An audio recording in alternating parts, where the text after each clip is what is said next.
Rhiannon, I'm going to just set this up, just talk to you a little bit about a couple things, Yeah, okay? yeah. Okay. There was a time in my life where I felt extremely helpless. I was a newly single mom with babies, and I was in a very bad place financially. I had no help from anyone, and I wasn't being treated very well at work. I was bullied, and I was bullied into a position that ended up lasting almost a decade. Partly because I didn't have the courage at the beginning to take a stand for what I wanted. And by the end, I was just so numb, and I really confused gratitude with complacency. I couldn't put my finger on what I was doing or what I was going to call this change that I needed. And then I heard you speak. And I realized many things, one of which, for me, was something that you had said that really touched me, and it was, I'm betting on me. So I embarked on this change journey. I left my position after 20 years, and I'm betting on me, and I haven't done that. And it wasn't until I heard you say those words, I have chills saying it now, that I realized that's what's happening for me. So that's one of the reasons why I wanted to speak to you. I'm completely in awe of you and what you've been through in your life. And I want to hear about your story because it's so inspirational. And what you are doing, I think single-handedly, is going to change the world. I actually think you are. Out of here. No, I do. This right now. I'm serious. I think you're going to change the world. And I'm going to be one of the people that gets to say, I was one of the first people that interviewed Rhiannon Rosalind. So joining us today is Rhiannon Rosalind, President, CEO, and owner of the Economics Club of Canada. We didn't meet last month, but I was introduced to Rhiannon without you knowing. It's a double first name. It's a double first name. I apologize. I've done that a million times in my life. When you were interviewing Barak Obama, wow, that was pretty insane. Pretty insane for you? The most insane. Like the most insane. In your life? The most insane manifestation come true so far. Because what I think people don't realize is that took many years. Many years. And I don't just mean to bring him to our podium and to have him attend. I mean for me to have the courage in myself to sit in that seat beside him.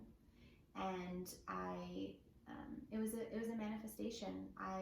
In 2008, when he was elected, I made a little folder. I was still an event coordinator at the time for the organization, and I made a little folder on the back end of our system that said his name, and I promised myself that one day we would fill it.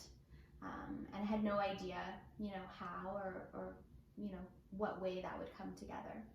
And when he first left the White House, of course, this is when, folks start to speak around the world, and we put in an offer to host him in 2017 in Toronto, and I knew that I was blocking the opportunity myself.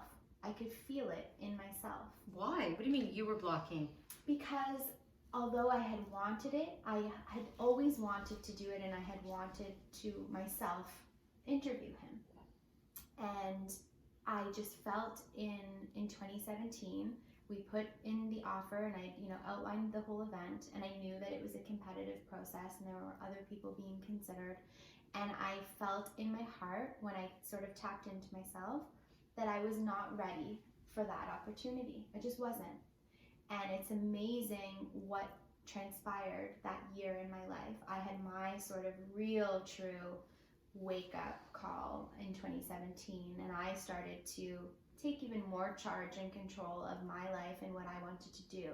So it was so much more meaningful to sit there in my full worth and confidence, which I was then able to do, and to just be me. So I want to talk about finding your worth, finding your confidence, betting on yourself. I don't think people even understand what that means when you say sit in it, to sit and say, I bet on me. People don't do that. Yeah. And they don't know how to do that, and it's so easy just to say it or just do it. But having come through the other side of what life was like for me a year ago and what it's like for me now, I can say that I'm sitting in that, which is betting on myself. Mm-hmm. I think a big part of this is your story, that you're not just about the work that you're doing right now, which I do believe is going to change the way women work and the way we are perceived and the way we are treated. I do believe single-handedly you and the team you have compiled and who you are collaborating with will make those necessary changes. But I think it is also your personal story that you bring to your life and your work that has changed everything. Well, I mean, thank you. That is going to make me cry. You're allowed to cry on the DL. Okay, well, I might. You can. For sure. And I want to thank you for your vulnerability and just even telling me that piece of your story. I've never said it out loud. It's so powerful. Yeah. It's so powerful when we take control of our own narrative. And I think I learned that the hard way. For a long time pretending that my experiences weren't what they were. Society has a way of conditioning us, especially as women, to feel that there's one particular way that we must behave.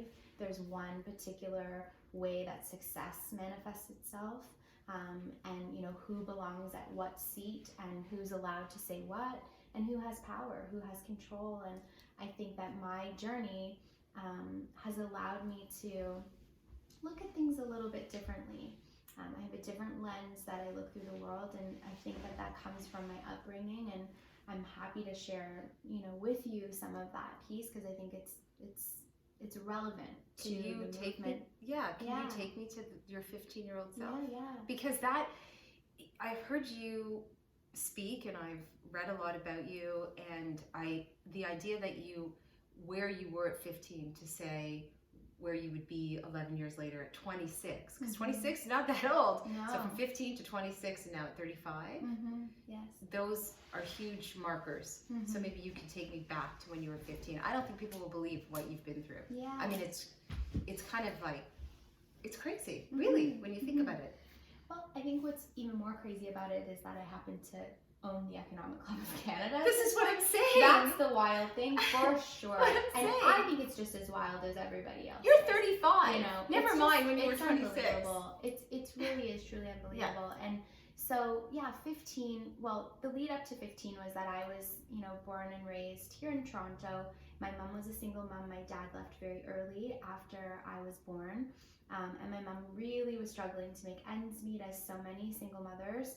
And so working multiple jobs, and my grandmother was really stepping in to help raise me. And there were a lot of different circumstances that were happening in my home. I was an only child.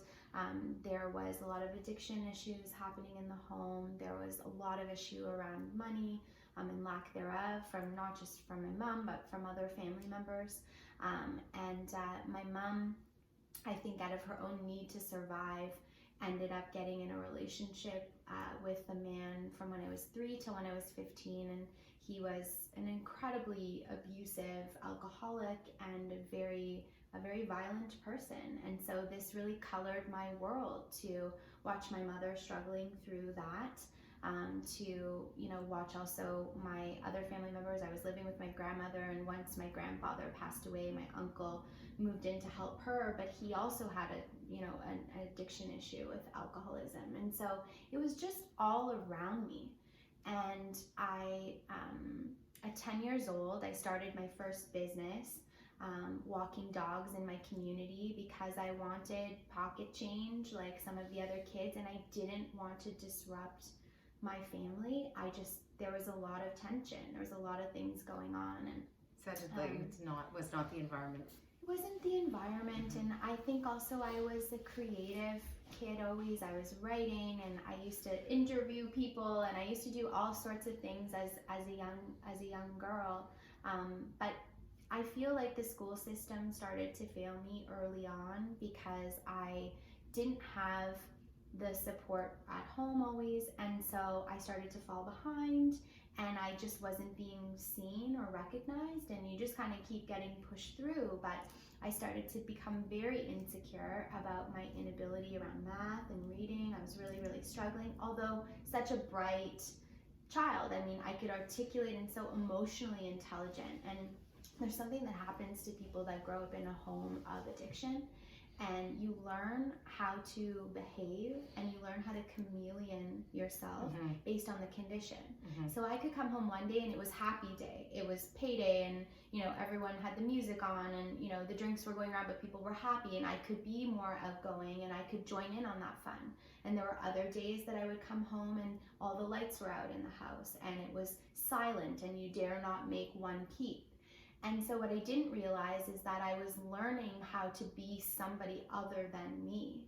And this is something that I continued to do for many, many years. And by 15, I found myself completely flunked out of school, living on my own, dating a 26-year-old man, dealing with severe drugs, like hard drugs, and alcohol, and feeling really lost and despondent. And I woke up one morning after what was kind of a raging party that we had had, and I woke up and I was washing my hands in the sink, and I happened to look in my own two eyes, and I just stopped there and I stared at myself, and I looked through 1,000 yards through my own self, and I just didn't see the person that was supposed to be looking back at me. I just didn't. And I felt this urge, like I needed to get outside. I don't know why, but I just felt I gotta get out of here. And I ran outside and I took a little piece of paper and a pen, and I started feverishly writing. And I hadn't written in a few years at this point. I'd kind of given up all of my creative outlets and really was, getting into this party scene. And I started to write, and I just said, I want to be the first person in my family to get an education. Like, I just want to be that. Were you? I was. Yeah, I was.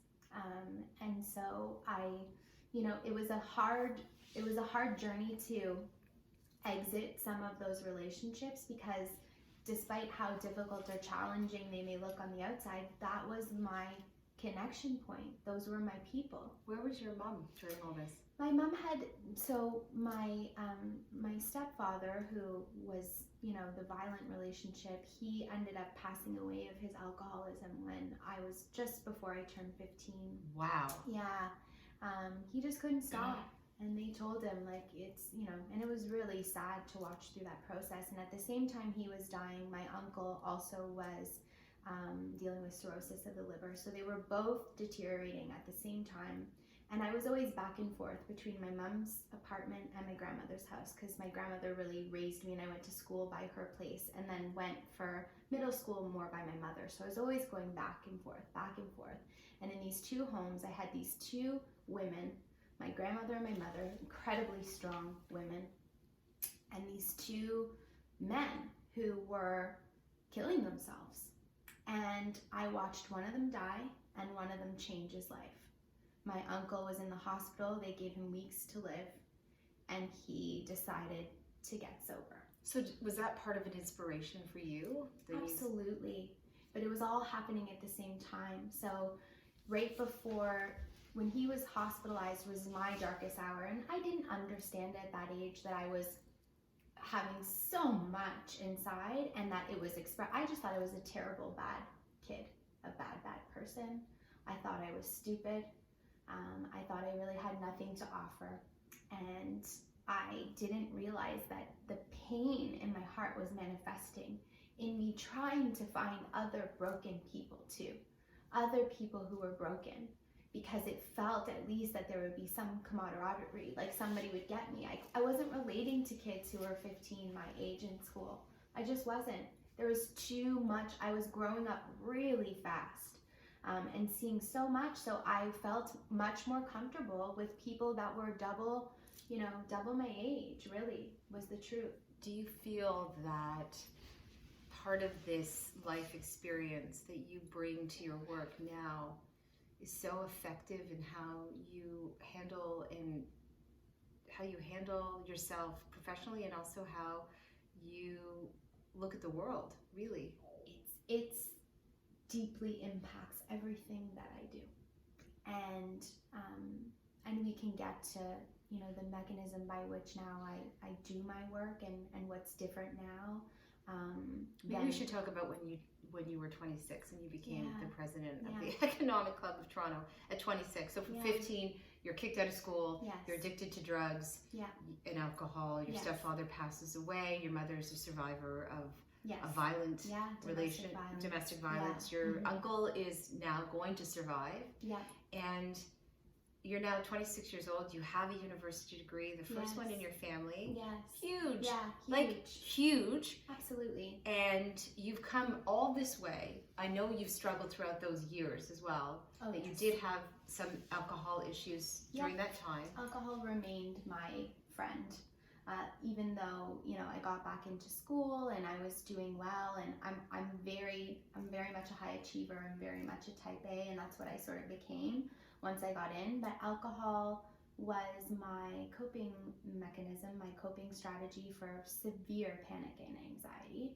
And that really only started to surface when I started getting well, when I was actually going to school and doing things and changed my friends. I started suffering from debilitating anxiety. And the truth was, it was like I was trying to push everything away and reappear in a new school with new friends. Like, I didn't even know people that were involved in student politics or before. I was outside. In high school. Yes.